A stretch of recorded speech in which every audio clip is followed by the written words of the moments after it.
Are you thinking about getting your real estate license in Delaware, but you just don't know where to start? Well, in this video, I'm going to take you through a complete step-by-step guide so you know exactly how to get started. And by the end of this video, my goal is to make sure that you have no unanswered questions and you know all the steps you need to take to get your Delaware real estate license and get started. My name is Chris. I've been a licensed real estate agent for the past 10 years. I'm also a team leader and real estate coach that's been able to help hundreds of people get started and get their real estate license. Before we dive into the video, make sure to get our real estate license starter kit. Everything in this video plus a lot more is inside that guide. So make sure to click the link down below and grab your copy of it today. It's totally free and I think it will be super helpful. Also, down below in the description box, you're gonna find a link to the CE shop. That is the real estate school that I recommend in Delaware. The best thing about their classes is that they're flexible, they're affordable, and they're state approved in Delaware. So if you want to check out their classes, there is an affiliate link down below where you'll be able to access different sales and discounts on their classes. So the very first step to getting your real estate license in Delaware is just meeting some of the basic requirements. In Delaware, you must be 18 years old or older, and you must have a high school diploma or GED. Another requirement is you must be a legal US resident, and you must be able to pass a background check. So if you have something in your record that you think might prevent you from getting licensed, make sure to reach out to the Delaware Real Estate Commission ahead of time and have that conversation before you put all this time and energy into getting your license. Now, the next step is completing your pre-license education classes. In Delaware, you're required to complete 99 hours of state-approved pre-license education.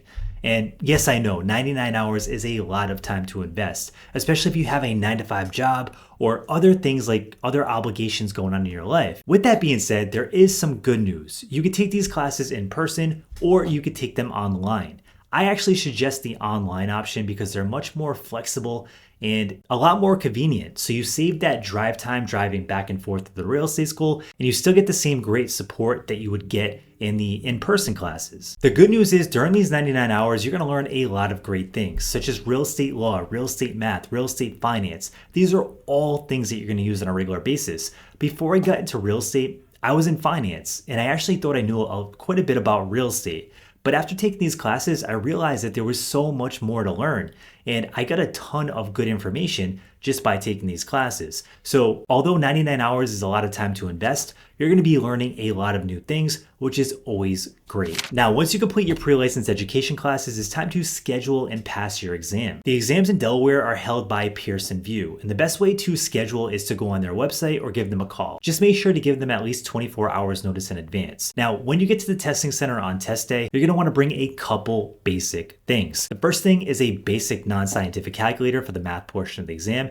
You definitely want to make sure you bring that because when you get to those math questions, it can be a little bit challenging if you don't have a calculator.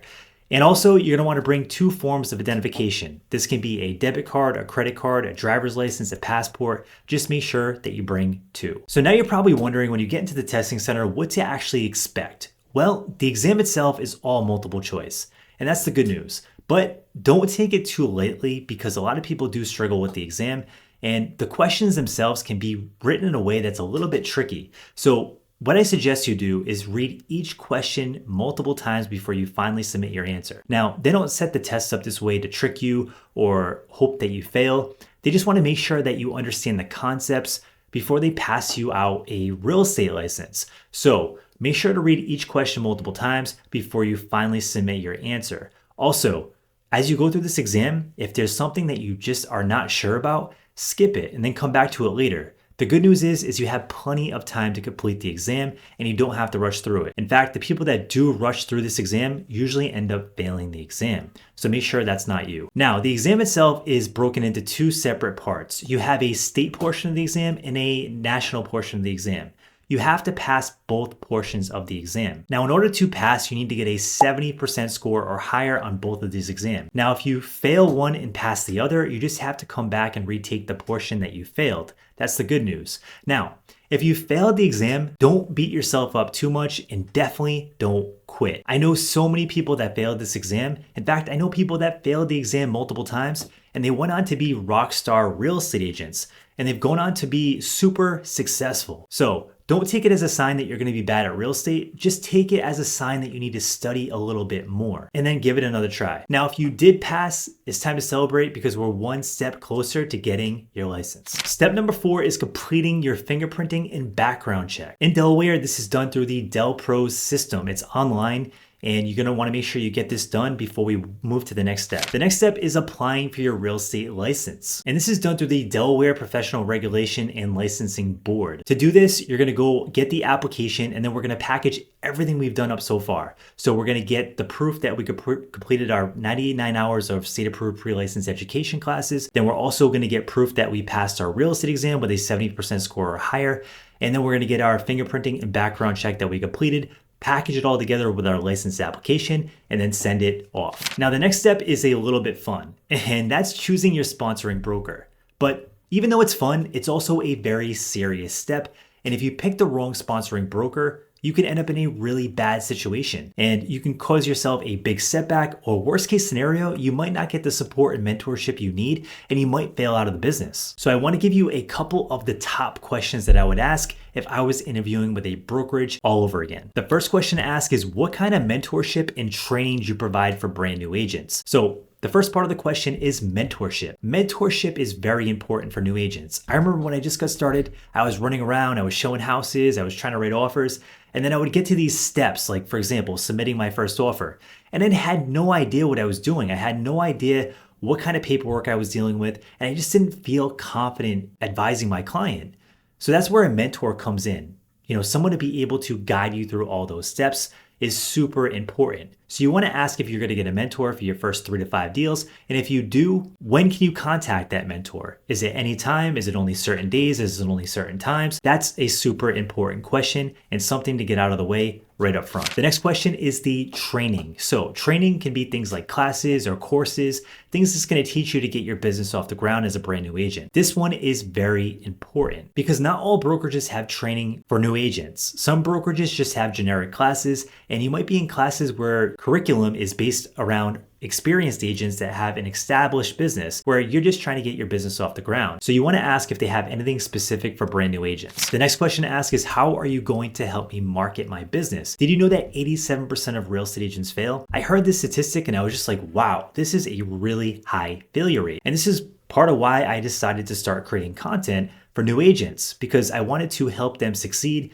and build the business that they wanted to build. And I remember how hard it was for me to get off the ground as a brand new agent when I started at 22 years old. Make sure you ask this question up front and ask how they're going to help you market their business, because the biggest reason agents fail is because they can't figure out how to get new clients on a consistent basis. So you need to pick a broker and a brokerage that's going to help you build a business plan and a business model that's going to work for you and your personality type. So make sure to ask that question up front. And if you want to take it a step further and you want real estate leads, or you want to join a real estate team, make sure to ask if they have any teams at their brokerage that you can interview for if you want to go down that road. And the last question to ask is about the monthly fees and commission splits. The first part of the question is the monthly fees. Monthly fees are something that can be very, very impactful to brand new agents. Think about it. If you're closing sales or you're not closing sales, these monthly fees hit your account no matter what. So I highly suggest you go to a brokerage that has no monthly fees or very low monthly fees.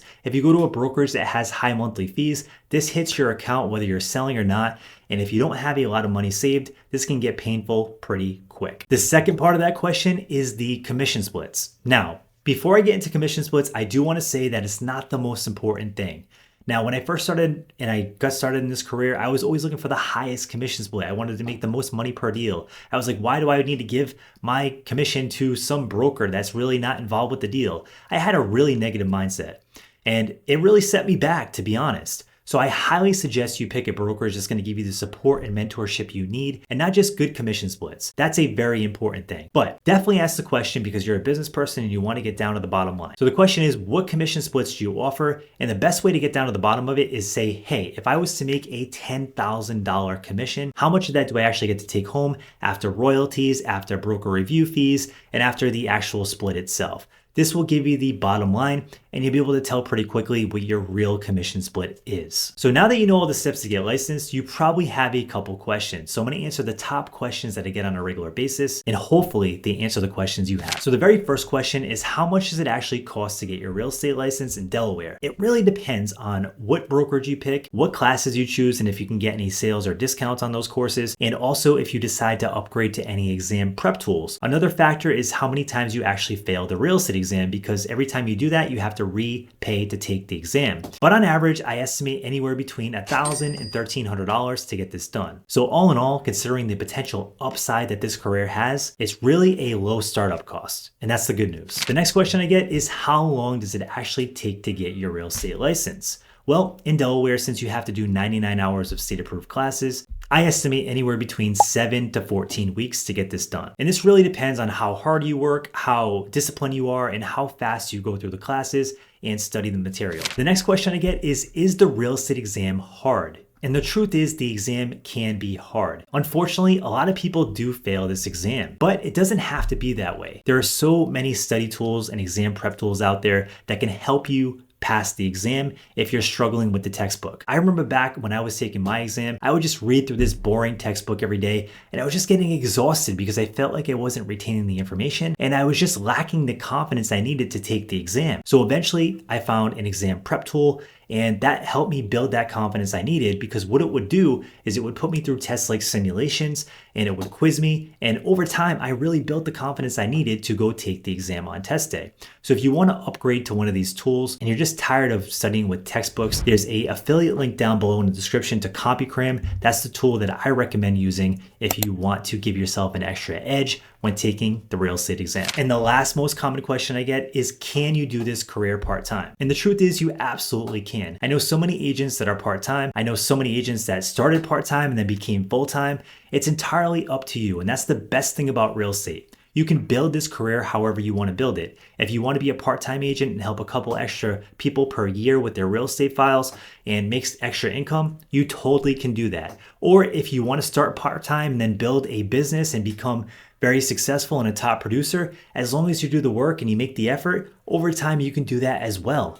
So the best thing about real estate is you can build it exactly how you want to build it to fit the lifestyle that you want. So what questions do you still have? Drop them down in the comment section below and I'll get back to you ASAP. Also, if you like this kind of content, make sure to smash the like button and subscribe. We have more content coming your way soon. Thanks again for tuning in.